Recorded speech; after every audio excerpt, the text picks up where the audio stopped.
Hello, beautiful people. I'm talking about Mercury in Gemini today. It's really sunny if I'm squinting. I've been intimidated by this placement for whatever reason, probably because it is a very mercurial kind of vibe. And I want to make sure that I get it correct. Um, because it's a lot about facts and logic, and I'm a very emotional person. Regardless, I'm gonna channel this through and see what kind of knowledge comes through. Like all the other videos in this series, I'm going to be breaking Mercury down into 3 different parts. The first one being communication style, the second being thought processes, and the third being the kind of knowledge that you have access to. So first, communication style.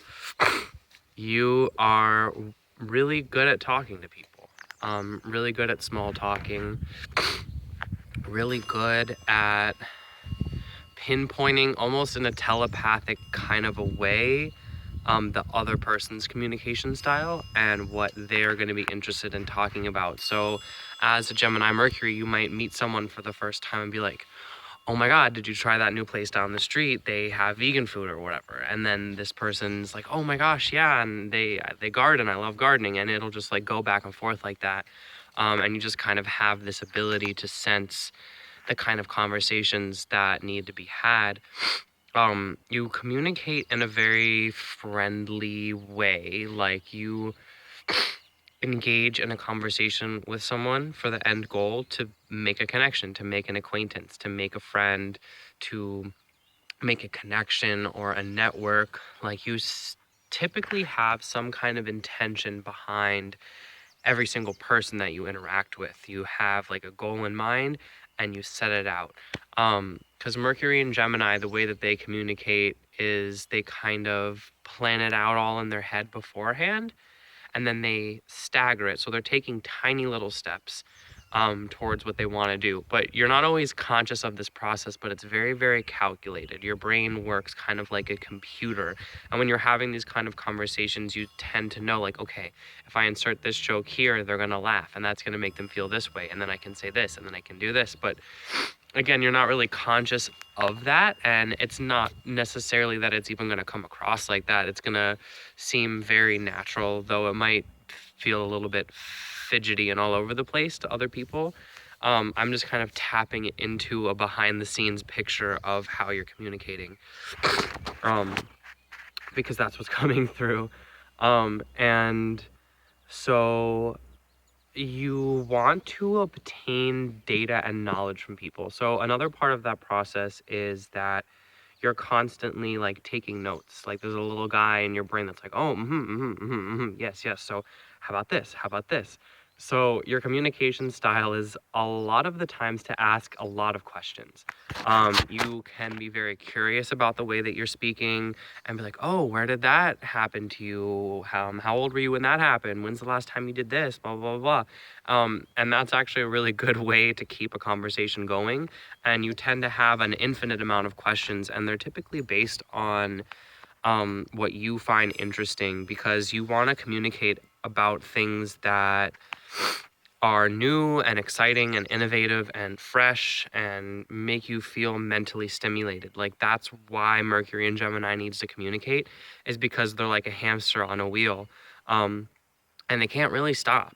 And when they do, they get very panicky and anxious because that energy really does not stop. And if you're not using it socially or mentally, it's just going to manifest within your body. And so communicating is a way for you to get it out of your brain and give yourself a little bit of a break so that eventually the little hamster can like take a nap every now and then, or like, sit down and eat. So it can be almost obsessive compulsive, like your need to communicate with other people. Even though Mercury even though Gemini is a natural place for Mercury, Mercury does rule 2 signs. And when that happens, you're not going to get a complete and perfect balance, because Gemini is kind of one side of the mercurial energy. It's that very quick, rapid, gotta go, collecting information kind of part, where Virgo is more action based and a little bit more grounded about it. So you're probably going to communicate um, all the time, whether that is like in person or obviously, texting people on the internet. It's difficult for you to be alone because you need to like bounce your ideas off of something. And when you bounce it off of yourself, you're not always generating the kind of output that you would like to, and you want to bounce it off somebody else's brain. And this isn't a bad thing at all. It's just kind of how you are. Your mind and communication style is so incredibly extroverted that it's really important for you to kind of wrap your life around that, because it's going to be very powerful. Mercury, even though it's very tiny, um, it is so close to the sun, and it's kind of our means of interpreting light and getting light into our system and putting it back out there. So it can be an incredibly dominant force in your chart, and especially when you have it like this, it's going to be difficult to ignore. Um, I could keep going, but I want to move on so I cover all the points. The next is kind of your thought process. I feel like I've been touching on that here or there. I try to keep it organized, but mutability. Um, and so a lot of your thought process, like I said, is about piecing different information bits and stringing them together. Gemini likes to take 10 different pools of marbles, okay? And all the marbles are different colors, right? And then take one marble from each different group and have these 10 different little colored marbles, and then rearrange them in the infinite amount of patterns that can be created from 10 different marbles. And each set and combination, it will memorize and understand the significance of that particular set of marbles. And when the whole process is done, they'll go and do something else. And that's how their brain kind of works. So when they're going around, they're collecting data, and they are the messengers, and they're piecing together all these little strings of information, and taking, like, imagining a beach and an animal and a color and a food and combining it all and then going on a vacation. And it's just how they string together these things. It's very tangential. One thought will lead them to the next, which will lead them to the next. They have incredibly scientific minds because of this.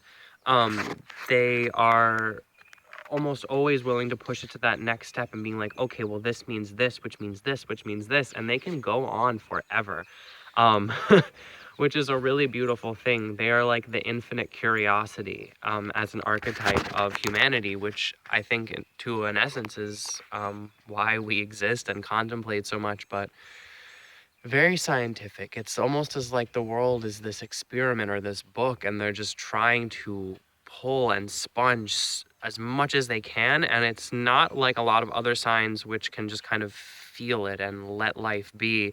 They feel like they need to like really dig it out and do the math and all of this. They can be incredibly mathematical, incredibly logical people. Most people think of Gemini as really like flighty and superficial, and those are kind of how they begin a lot of their interactions. But as soon as you really get to know someone like this, or you bring up a topic that's very intelligent that they tend to get excited about, you'll be amazed at the cleverness and the wit and the wisdom that people with this placement have. And they can really just talk endlessly. They can write books, they can write articles, they can write proposals and scientific reports, and really get the word out there, because they are constantly thinking about that. And I really recommend, if you have Mercury and Gemini, especially with the way that your brain works, you need to write.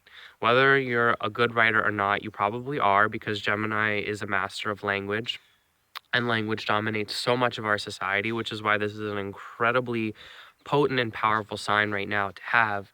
But I really recommend writing, whether it is journaling or making a diary or just scribbling out your thoughts, brainstorming, writing a book, poetry, doing stuff for school, what have you. You need to experience language outside of yourself. And that also comes in the form of reading a lot of material and absorbing a lot of things that other people have to say, doing your little work and combining and rearranging everything, and then writing it in your own unique way and putting a new perspective.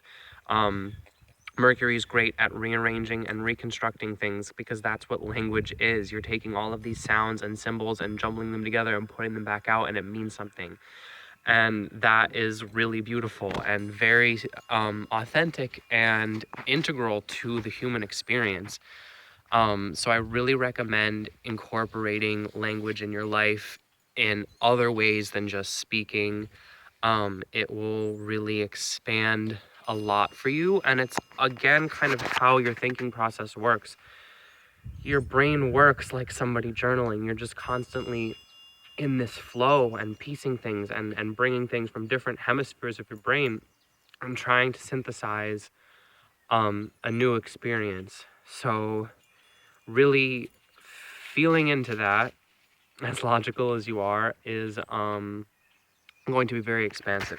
So in terms of the kind of knowledge that you have access to, definitely symbolic, metaphorical, linguistic. You are a master of words and social communication. You know how to talk to anyone about anything. You can approach so many situations and navigate life in a certain way pretty easily because of this. And you have a lot of knowledge about social behavior and how language affects people, how to adjust what you say. You probably have the ability to learn many different languages if that's something that you're interested in.